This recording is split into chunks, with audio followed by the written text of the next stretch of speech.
Pixar movies are some of the best movies I've ever seen in cinema history. And I'm not even kidding, because I am literally one of the biggest Pixar fans to ever exist on this planet. Don't fight me, because I'll fight you back. No, seriously, Pixar has been the storytelling place to go to if you want films that know what they're doing. Until recently, but we're not going to talk about the ones that haven't performed very well. And some could say they have fallen off, but I don't think so. So in today's video, I figured I would rank every single Pixar movie that has ever come out in the order of release to prove once and for all that Pixar is here to stay.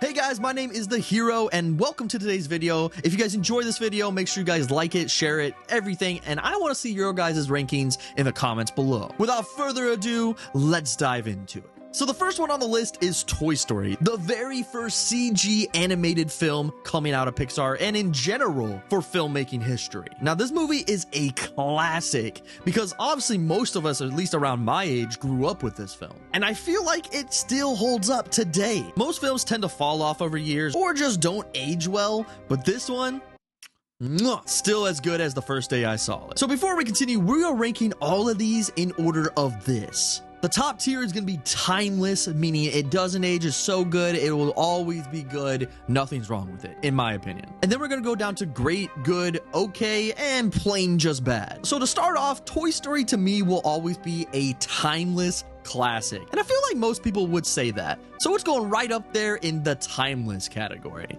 And don't argue with me because I know it. Moving right along, the next release from Pixar was A Bug's Life. Now, A Bug's Life is one of those films that I absolutely adored growing up. And honestly, as I got older, I watched less and less, but I had to rewatch it for this video. And man, does this movie it just gets me, man. It makes me so happy to watch it. It's one of those films, it might have aged not greatly for people because I've heard of people saying they don't enjoy Bug's Life anymore. But for me, maybe it's the nostalgia, but I love this film. And for that reason, it is going up in the timeless category because this film will always be a timeless classic for me, man. Like when this film and then DreamWorks released Ants around the same time, I'm sorry, Ants just didn't do it for me as much as A Bug's Life. All right, next up is Toy Story 2. Now to me, this is probably the third best Toy Story. I don't know, I love this movie, but I just don't think it outdoes Toy Story 3 for me. Toy Story 3 like literally hit us in the nostalgia feels of us getting older with the Toy Story characters. It just fit more perfectly, I feel, for the fan base that grew up with Toy Story. So Toy Story 2 was a great continuation, but I really, there's one part that I just don't care for. And some of you might hate me for this, but my boy Buzz, they did him wrong, man. Like I just don't understand the whole concept of Buzz being in love with Jessie. I just don't get it. I've never been a fan of that relationship. Some of you fan fiction people out there are probably like hating me in the comments right now, but literally I just never got into that whole relationship weird toy thing. So for that reason, I will say that I enjoy Toy Story 2, but I just think that the whole movie in itself was great, and that's it. So it's going in the great category for me. The next release by Pixar was Monsters, Inc. And oh, this one I watched a lot as a kid, and I don't know if my views might have changed on this movie over time, but this one was one of those that I probably ran the VHS tape into the ground. Like literally the tape probably came out like absolutely broken and busted because of how many times I watched this film growing up. But as I got older, I do enjoy Monsters, Inc., but I've enjoyed it less and less as new Pixar films were made, if that makes sense. Because it's a great movie, and don't get me wrong, I will always love it. Like, it's just one of those movies that I will always love, and that makes me feel like it should go in the timeless category. But for me, I feel like there's just better stories out there over the time that has come out from Pixar that I feel like it drops at a tier. So I'm gonna put it up in great because the film was great. It honestly connects a lot of Disney theories together, which is what I talk about a lot with my short content and stuff.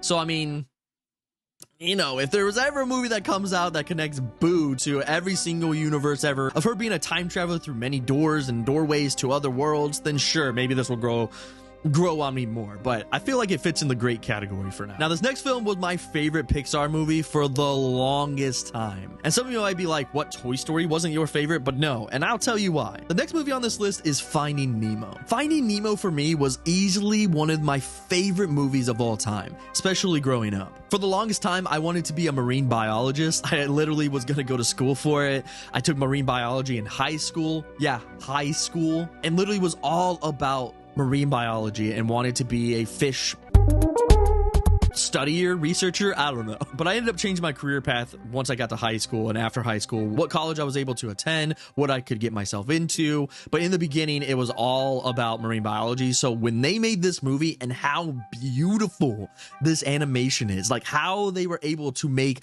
literally the ocean, guys, the ocean in CG animation absolutely blew my mind as a kid, and still to this day is one of the best animations in terms of artwork and how the animation looks ever made by Pixar. And I will fight you on that, because literally it's just so good how they were able to create the ocean and what really went into like the behind the scenes of how to make this film.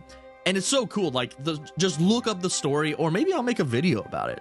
Video idea maybe, but literally look up the story of behind the scenes of Finding Nemo, and I'm telling you, it's literally so good. It's so good, and how much work went into this animation. So for that reason, this animation is definitely going up in timeless for me. Next up on the list is the superhero family, The Incredibles. Now, the first Incredibles was so good when it came out, man, and to this day I feel like it still outdoes most superhero films. I would even argue as it being one of the best superhero films over most Marvel movies that have come out. Like, Pixar's animators and storytellers just knew what a superhero stories should be about. Like, it just gave a new perspective of what it meant to be a retired superhero based off of civilization not wanting you around anymore. It was really cool and a different concept that now we have seen, like, you know, other superhero media coming out, like The Boys, Invincible, that kind of touches on these patterns of like what it means to be a hero and what could happen if heroes were real. But like, The Incredibles literally opened that world, I feel like, before Marvel movies were even successful. So for that reason, The Incredibles will be a timeless animation for me from Pixar. This next Pixar movie was one that grew on me over the years, because when it first got released, I was like, what the actual crap is this? And that movie was Pixar's Cars. Like, seriously, growing up, I thought this movie was absolute poop. Like, literally, I just wasn't into this movie. But over the years, I gave it a shot. Like, here recently, within the last, I want to say like 2 or 3 years, I rewatched the Cars movies, and Cars really has grown on me. The first one specifically, it has moved up for me in this tier list, because in the beginning, I would have said this movie was absolute, but over time, as I studied storytelling and how things work, it's grown on me. Now, there is a weird Pixar theory going around about what the Cars universe actually does and where the humans are, but that's for a different video. So for me, Cars has moved up to the great category. And now that I'm realizing I've almost put every single Pixar movie so far in timeless or great, so this tier list might be a little biased. Moving right along to the next Pixar release, which has an unlikely protagonist, but the concept of this movie blew me away still to this day. Growing up, it wasn't a movie that I watched a ton of. I might have seen it once, but as I got older, I've seen it so many times, and you can blame the wife for that one, because this is her favorite Pixar movie, and that is Ratatouille. Ratatouille for me has literally become one of the best definitions of filmmaking of our generation. For years, this movie was highly underrated, and I still think it is, but when you watch it, the amount that goes into this movie and the storytelling from this film blows me away with how good it is. Like, literally put yourself in the situation of owning a restaurant, okay? And then the unlikely hero, a rat, right, that you would normally not want in your kitchen, becomes the best chef of all time. It's literally so inspiring. And I know some of you are like, you're inspired by a rat becoming a chef. Yes, watch the movie. It's so good. And literally, as the story continues, it talks about friendship and trust and following your dreams, even if people say that you can't do it, because literally any profession, any successful person can come from anywhere. And that Anton Ego speech at the end, come on. It's too good, man. It's too good. And for that reason, it is going in the timeless category. And just so you know, all these movies that are going in the timeless and great categories, and probably even and probably even below that, my kids are definitely going to see. So you should definitely show them too. The next film on this list is easily my best and most favorite Pixar film of all time. The next movie that was released after Ratatouille, yes, one great movie to a next, Pixar was on a roll, was WALL-E, bro. The sci-fi adventure of two robots falling in love. Humanity is extinct almost. It's absolutely perfect. I know that sounds weird, but you know what I mean. This movie is one of the best movies and best examples of perfect filmmaking and storytelling. Imagine a story where you literally have to tell a story without actual dialogue, and that's exactly what Pixar and Andrew Stanton set out to do, and they've done it so perfectly. Literally to the point where I believe this is the only Pixar film in the creation collection, which is like the films that tell the story of humanity and how things work, and pretty much like the best films of all time describing our legacy as humans. WALL-E is the only Pixar film in that category, which should tell you something. This movie, I don't know what it is, but I think it's the love story and the romance between two robots, people that aren't humans, that show human aspects, and being able to show a story without any dialogue, just emotions and simple phrases, if any, and a couple beeps and boops. It's so good. But plus it tells the story of us protecting the earth and like trying to keep Mother Nature and everyone together, because literally humans and nature work together to make the world round. Like, it's just so good, man. I love this so much. And for that reason, it is definitely a timeless category for me, because it is the best Pixar film, hands down, no competition. And even you guys voted it as the best Pixar film against Toy Story in my Pixar tournament within my community post on my YouTube channel. Like, you guys are literally agreed with me. So Pixar, please, I don't know if I want a WALL-E 2, but I kind of do. I just want more WALL-E, bro. It's so good. Even if it's just some Pixar shorts, give me some more WALL-E, bro. Like, you guys gave us more Up shorts with Doug the dog and like all that stuff. Please just give us some WALL-E. We want some WALL-E. Is that too much to ask for? So honestly, when is a film gonna be good, okay, or bad? Because I literally have none in my tier list right now. And we're continuing with the bangers, because the next release from Pixar was Up. The first 10 minutes of Up literally broke me. Oh my gosh, literally one of the best intros I've ever seen in a movie ever. Whew. Now the rest of the movie is still good, trust me, don't get me wrong. I think it's a great movie, literally great, but I just don't think it adds up to the first 10 minutes afterwards. Like, the first 10 minutes was like watching a whole life of someone and literally breaks you down. Like, it's insane that this was marketed as, you know, this kid animation, but literally spoke to adults more than anything. Just alone for the first 10 minutes, this makes it the great category for me. The rest of the movie can be classified as good, maybe not great, but I do think it's still entertaining, and I still watch it to this day. So for those reasons, it belongs in the great category for me. Oh my gosh, this next movie, bro. Does the bangers ever stop from Pixar? It has to be coming, because I know those recent years are approaching. The next movie on the list was Toy Story 3. Dude, how do you go from banger, Ratatouille, banger, WALL-E, banger, Up, banger, Toy Story 3? Like, Pixar was on another level during these years, bro. So Toy Story 3 for me is a timeless category, and I'll tell you why. This movie was the movie, as I explained earlier in the video, that grew up with the fan base. The fan base that started off watching the very first Toy Story, that were kids, loving these characters and seeing how they progressed over the years in Toy Story 2. Toy Story 3 was the official conclusion by a lot of fans to send off these heroes in a new direction. And it literally kills us every time I watch it. That incinerator scene, tears every time. When Andy gives away his toys to Bonnie, tears every time. Because it literally showed how we grew up, the fan base, with Andy, bro. And how we moved on from toys.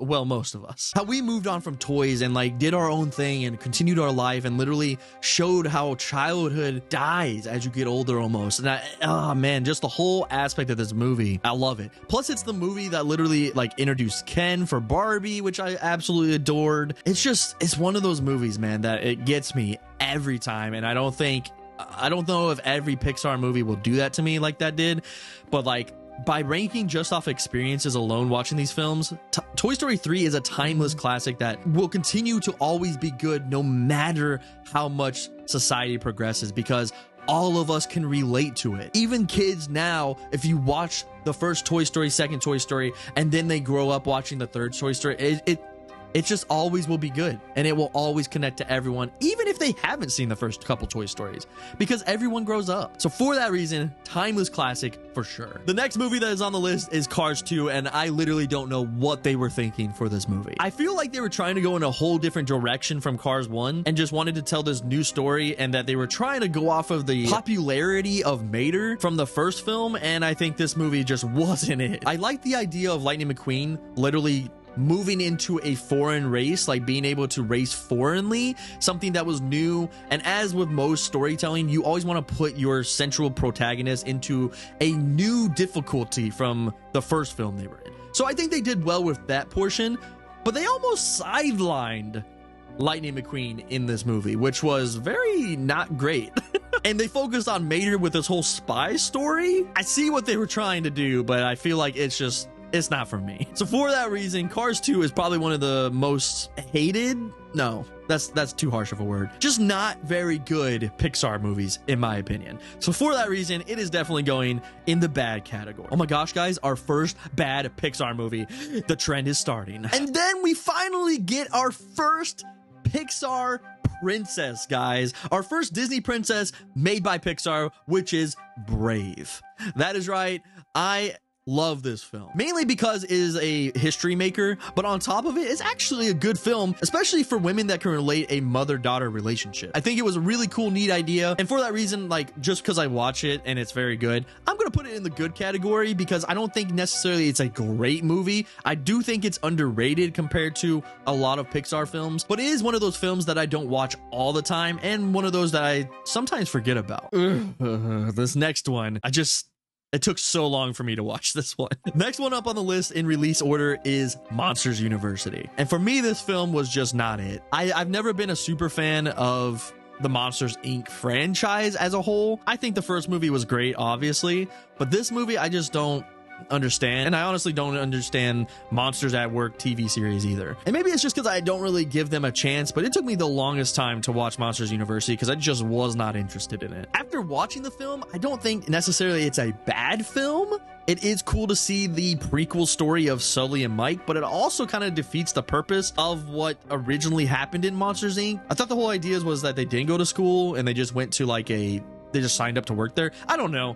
It gets me lost in the confusion of stuff. And maybe it's because I haven't watched this film in a long time. But for me, it makes Monsters University in the okay category. It's not great. It's not good. But it is something to watch if you have time. Next up on the list is a release from Pixar that I also didn't give a chance for a very long time. Because when someone told me that there was a story about kids' emotions and being personified, it just really didn't speak to me as an adult for some reason. But I finally gave it a chance a few years ago and have been watching it since because that is how good this movie actually is. On the outside, this film might not look very appeasing, but I am telling you, give this movie a shot because Inside Out is honestly one of my favorite Pixar movies. It spoke to me so much more than I thought it would. Because again, Pixar doesn't make movies just for kids. They have a lot of adult themes and adult tones throughout their films. And this is one that literally spoke to me on many emotional levels, pun intended. It literally makes me cry every time I watch this movie. It makes me rethink my whole emotional balance inside my own head. So for that reason, I am going to put this movie as great. I don't think it's a timeless classic like a lot of these other ones, but I do think it's one that literally will be seen for years and years and years. And it's a good way for actually parents to show kids how to deal with their emotions and how to let other emotions take the control sometimes, and to teach some adults as well, because it definitely opened my eyes to a lot of things. So it definitely fits in the great category. We're on to another bad release from Pixar, and probably my, I would say it's probably the one that I hate the most. I know hate's a strong word, but you know what I mean? It's just one that I don't enjoy at all, and I just didn't understand it, and I literally almost fell asleep in this movie. And that is The Good Dinosaur. Now, the director and writer, I believe, of this movie is the same one for Elemental, which is completely different stories, and honestly, for me, Elemental just... We'll get to Elemental. But like Good Dinosaur, I don't know what was happening here. I understood what they were trying to do, I guess, but then at the same time, I don't. It was just not great. It's really bad. I really don't have any more to say for it because I literally I just couldn't get into it, and I would never be able to watch this film ever again. So for that reason, this is going straight up in booty cheek land in the bad category for me. And then we finally get another sequel, and that is Finding Dory. And Finding Dory for me was another enjoy to watch.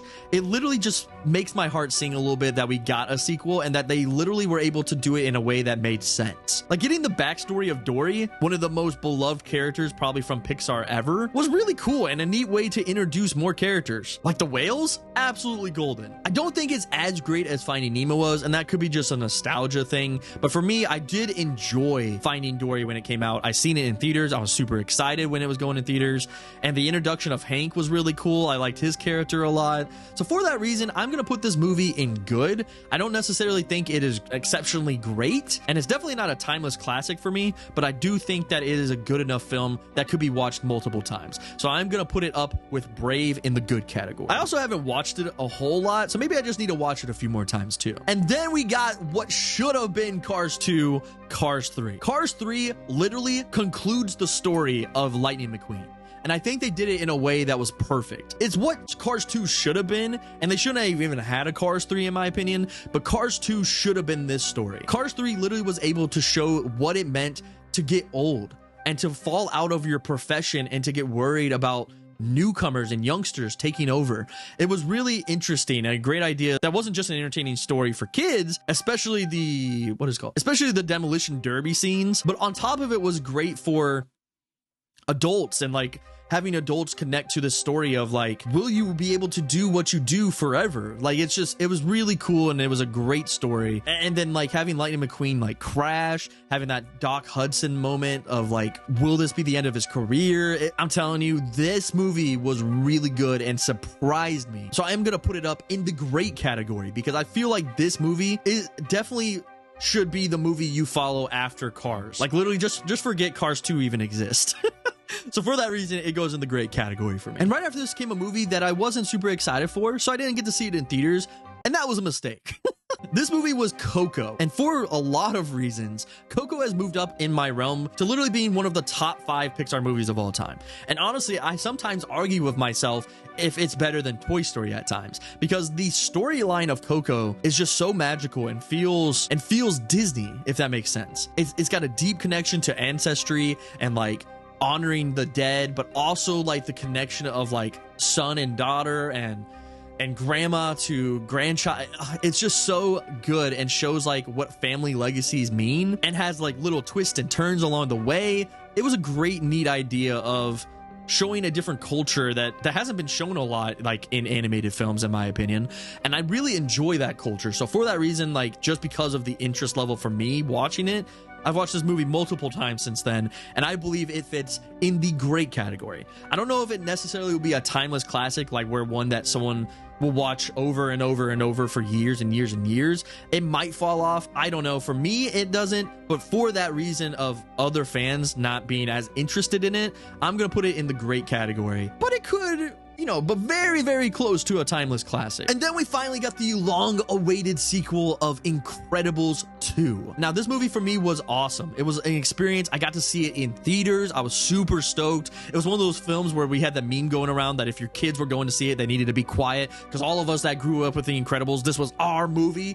It makes me so excited because I loved this movie so much. And this one could have been nostalgia as well growing up with this film, but seeing it in theaters was a whole new experience for me because obviously I wasn't able to see The Incredibles in theaters. So it made me so the long-awaited wait might have put this up higher on the list for me. I might need to watch this a few more times just to get the flow of it and see if I really enjoyed it. But for that reason of just being able to see it a few times and enjoying it for what it was, I am going to put it in the good category. I don't think it necessarily fits as great because it has some moments where I was just like, you know, what is this? But I do think it is good enough as a sequel that it doesn't fit in the okay or the bad category. It fits in the good category along with Brave and Finding Dory. And then we got the 4th installment of Toy Story. And at this point, a lot of you might be being like, we don't need any more. But I hate to tell you, if you look at this video right here, there's a Toy Story 5 coming, so... But for that reason, Toy Story 4 was unexpected, right? We all thought it ended with Toy Story 3. Toy Story 4 came out, it continued the story of Bonnie and the toys, and then gave us another conclusion, which makes us wonder what's going to happen in Toy Story 5. So go watch that video because you're going to want to see it. But for that reason, like, we were all confused. But when we seen it, it wasn't bad, right? We ended up watching it. It wasn't like Toy Story 1 or even Toy Story 2 or 3, but it wasn't bad. It wasn't like a horrible movie. It's definitely the lowest out of all the Toy Story movies for me, but I don't think it's a bad Pixar movie, as a lot of people have been saying. It ended with a great another send-off for Buzz and Woody, and literally made me tear up all over again. Not as hard as Toy Story 3, but it did bring tears to my eyes again. And for that reason, I will put it under a good movie, because it fits along the lines of Brave, Finding Dory, and Incredibles 2 as a sequel movie. So I will go ahead and put it under good, because I don't necessarily think it's bad. And then we move into the years where Pixar was having a hard time because of, you know, the whole things that were happening in those years that we don't talk about. And the first one was Onward. Now, don't get me wrong, Onward was great, but I feel like maybe it wasn't as great for me because of not being able to see it in the theater. I've always been a guy that I love going to the movie theaters to see movies, especially Pixar films. So for this reason, it kind of just fell flat, but I don't think it necessarily was a bad movie. I do think it's highly underrated because of when it was released, how it was released, all of that stuff that played into it. But I don't think that fits as a great or timeless classic. I feel like it's one of those movies that has probably already been forgotten because I have forgotten about it multiple times and I've only seen it one time. So maybe I need to see it a couple more times. But for me, I'm going to go ahead and put it in the good category. I'm going to put it in the okay category because it's all right. You know, I'll watch it if I have time, if there's something I need to watch, especially because I've only seen it once. But for me, just going off the one time I've seen it, I don't think necessarily it's great. It's not really good, but it is an okay movie for a Pixar film. And then Pixar got a banger that is highly underrated. Something that a lot of people still haven't seen, and I don't get it because it's so good. And that is the movie Soul. Soul came out during a time where we were all having a tough time in our lives because of everything that was happening in the world. It was dropped on Disney Plus, which kind of hurt, I feel like, the overall experience because it wasn't in theaters, but at the same time literally spoke so many levels at the time where I was really down on myself. Everyone, I feel like, was down on themselves, and this spoke what it really meant, leaving behind a legacy in your life and like what you do in life, what truly matters and stuff. And it pulls on your heartstrings, man, and it literally makes you rethink your whole life. So if there's a Pixar movie that I highly recommend that you have not seen, it is Soul. Give it a chance, watch the full movie through, because honestly at this point this movie literally is probably one of the best Pixar movies, and I believe it fits in the great category because even though kids can watch this movie, I feel like this movie is definitely aimed towards adults more. And then we got the next Disney Plus release, which was Luca. Now again, this fits under that category because I didn't get to see it in theaters. I wasn't very interested in it. When I finally watched it, I was like, it was all right. It was all right. It was okay. It wasn't a bad movie. I thought the connection with everything was pretty cool. The story was decent, but I don't think necessarily it fits as one of Pixar's best. I don't think it fits as one of Pixar's greatest, and maybe not even its goodest, if that's even a word. So I will say it's all right. I don't think it's bad by all means. It's not a Cars 2 or The Good Dinosaur. So I think it fits in the okay category for that reason. And then we got the highly controversial Turning Red movie that came out on Disney Plus. I think this was the last one that dropped on Disney Plus right away because of the whole stuff that was happening. And this movie was actually enjoyable for me. I don't think it's necessarily a timeless classic, and because of the highly controversial stuff that happened in it, and in my opinion, I don't really care. I think it was one of those movies that will be underrated for a while because of that idea, but I don't necessarily think it's a great Pixar movie. It's good, but I feel like, again, because I didn't get to get the whole theater experience with it, it's all right. It's all right. It's another movie that I feel like was mediocre coming from Pixar, in my opinion. Don't think it's like bad by all means, but it's okay. I enjoyed it. I had a good time. The whole like boy band scene was great. So, and the animation's really good. That's another reason why I rank these two, is based off of animation, because, you know, storytelling is number one, but at the same time, how an animation looks and all that also plays into it. This is a beautiful animation. And so for that reason, it fits in the okay category for me. And then we got one of the worst movies that ever came from Pixar that actually went in theaters. This movie just didn't resonate for me. I see what they were trying to do. They were trying to replicate the next sci-fi adventure movie coming from Pixar that could, you know, be up there with WALL-E, but this one missed its mark completely and thought it was speaking to a fan base that it completely missed. And that was Lightyear. I get what they were trying to do. They were trying to go off of the buzz, pun not intended, or intended, I don't know, the buzz of Buzz Lightyear from the Toy Story films, and to show you the movie that apparently Andy watched that got him to be a fan of Buzz Lightyear. Now, that's where it completely lost me, because I was super excited for this movie. Just based off the trailers alone, it looked so good, so beautiful. The score was absolutely amazing. The music made you feel like this was going to be one of the best Pixar movies to ever come. And then it came out and completely missed the mark of its marketing purposes. It was marketed as the film Andy watched, and I don't see how me as a kid, if I watched this film, would have been a fan of Buzz at all, because literally his character was completely stupid in this movie. Without his crew, he was absolutely nothing, which is not the Buzz Lightyear we grew up to know, right? We grew up to know this toy that was like the hero, right? The one that saved everyone and all this stuff, right? The whole persona of Buzz was that he was the hero, right? And this movie just completely missed it. And it wasn't because Chris Evans voiced him, because I think Chris Evans did good, but I feel like if Tim Allen was the voice of Buzz, it probably would have done a little bit better. Still would have missed this mark completely, but a little bit better. And again, nothing against Chris Evans, because I think he did actually good. It was just the movie, just people know Tim Allen, right? They know Tim Allen as Buzz. But like the whole movie in general it just wasn't for me. And I think it's because of the way it was marketed. I got my hopes up, the hopes were crushed. And I feel like it didn't resonate with anyone, because it was actually a box office bomb that literally didn't resonate with anyone. The toys for the movie went on sale immediately. Like, kids did not want it. And for that reason, it is going in the bad category. And then finally, we get the movie that is the little engine that could, and I'm so proud of the crew for this movie, which is funny because the same director made The Good Dinosaur. So never judge a book by its first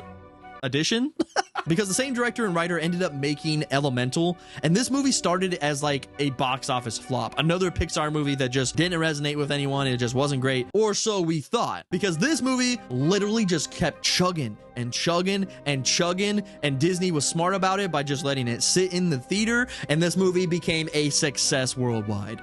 I absolutely adore this movie. I've seen it twice now in theaters, and because of that theater experience again, oh, it just made me feel so good. I got to see it at Disney Springs, which is like in Orlando next to Disney World, and like, so there was a ton of Disney Pixar fans in the audience, like almost filled, and it made it so much more enjoyable watching it with so many Disney fans. This movie is easily one of the best Pixar films I have ever seen, and for me, this one will be a timeless classic. It could fit in the great category because of like not everyone's seeing it yet and not being able to experience it yet, but when this movie drops on Disney Plus, which will be soon, if not already, like this movie will literally be another success like Encanto. It has that Encanto run, even better than Encanto now, where Encanto didn't do very hot like in the movie theaters for Disney, but as soon as it dropped on Disney Plus, was the most streamed Disney movie of all time. So I feel like Elemental is going to be one that literally is going to blow up and probably be the most streamed Pixar movie of all time on Disney Plus. And for that reason, this movie will be a timeless classic, because people will love this story. People that have seen it already love it. I have not seen one negative review from Disney fans